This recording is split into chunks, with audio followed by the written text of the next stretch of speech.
Good morning to all of the students.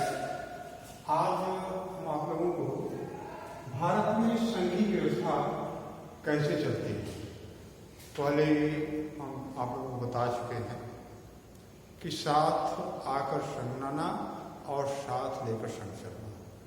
जब कई स्वतंत्र दो या दो से अधिक स्वतंत्र राष्ट्र अपनी इच्छा अनुसार संपन्न प्रभुत्व होते हुए भी किसी देश में अपना अस्तित्व मिलाते हैं, जैसे कि आपके अमेरिका में है, यहाँ कई स्वतंत्र देश मिलकर के एक साथ आकर्षण बनाए, इसे कहते हैं साथ आकर्षण बनना।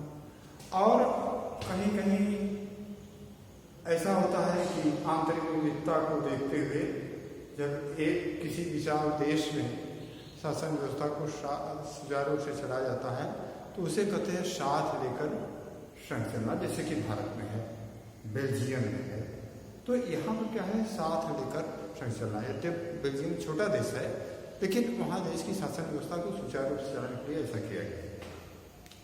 सबसे पहले हम ये देखते हैं कि भारतीय संघीय व्यवस्था कैसे चलती है। सबसे पहली बात उसमें आई भाषाई राज्य। भारत की स्वतंत्रता के बाद भारत एक देश था, तो देश को शासन व्यवस्था को सही ढंग से चलाने के लिए राज्यों का गठन करना जरूरी था। आप पढ़े गए होंगे कि रामलू ने इसीलिए जैसे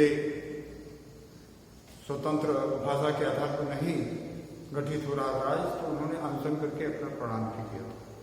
तो भाषा के आधार पर, भूगोल के आधार पर, संस्कृत के आधार पर राज्यों को बांटा गया कि जो जिस भाषा के लोग हैं, जिस भौगोलिक प्रदेश के लोग हैं, उसका एक प्रदेश बनेगा और उसी की एक व्यवस्था चलेगी। दूसरे नंबर पर आता है भाषा नीति। भाषा नीति क्या है? भाषा नीति का मतलब होता है कि जब देश स्वतंत्र हुआ तो यह निश्चय किया गया कि किस भाषा को अपने देश की राष्ट्रभाषा बनाया जाए।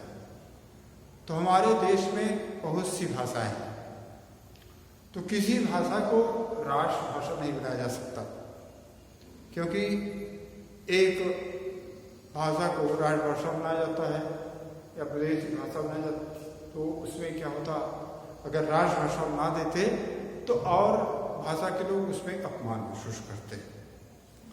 तो भाषा नीति को यह स्वतंत्र कर दिया गया कि हर प्रदेश के लोग जहाँ जिस प्रकार के स्थानीय भाषा के लोग हैं, जो भी भाषा बोलते हैं, उनका भाषा उनके लिखने के लिए, पढ़ने के लिए, उनके ऑफिस के काम के लिए स्वतंत्र छोड़ दिया जाएगा। तो 21 भाषाओं को अनुसूची भाषा में रखा गया और हिंदी को राज्य भाषा घोषित किया गया, लेकिन किसी भी भाषा पर उसे लागू नहीं किया गया। अंग्रेजी भाषा को ऐसे ही रखा गया कि जो भी चाहें उसे लागू कर सकते हैं, क्योंकि देश के दक्षिण भारत के कई देश के लोगों ने यह दबाव रखा कि अंग्रेजी भाषा को जारी रखा जाए। तीसरे नंबर पर आता है केंद्र राज्य संबंध। भारतीय संविधान जब बन रहा था तो केंद्र राज्य संबंध की भी व्याख्या की। केंद्र को कितनी शक्ति है, राज्य को कितनी शक्ति है। तो केंद्र और राज्य की शक्तियों के संतुलन को बनाए रखने के लिए भारतीय संविधान में उल्लेख किया गया। केंद्र सरकार को अधिक शक्ति दी गई, लेकिन प्रांतीय सरकार को भी उसकी जो भी अधिकार हैं उसको दे दिए गए। कभी कभी ऐसा होता था कि केंद्र सरकार राज्य सरकार पर भारी पड़ती थी और उन्हें जो भी केंद्र में बैठी हुई सरकार होती थी वह अन्य पार्टी के सरकार को बर्खास्त कर देती थी।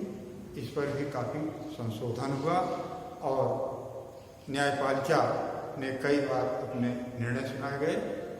तो इस आधार पर भी लोकतंत्र मजबूत हुआ और केंद्र राज्य संबंध जो भी था उसकी बाकायदे व्याख्या की गई और उसको कितने भी किस के पास शक्ति है उसको संतुलन बनाए रखा गया और यह कानून बनाया गया कि बिना कारण के कोई भी केंद्र में बैठी हुई सरकार राज्य सरकार को बर्खास्त नहीं कर सकती। छात्रों, आज के लिए इतना ही। धन्यवाद। फिर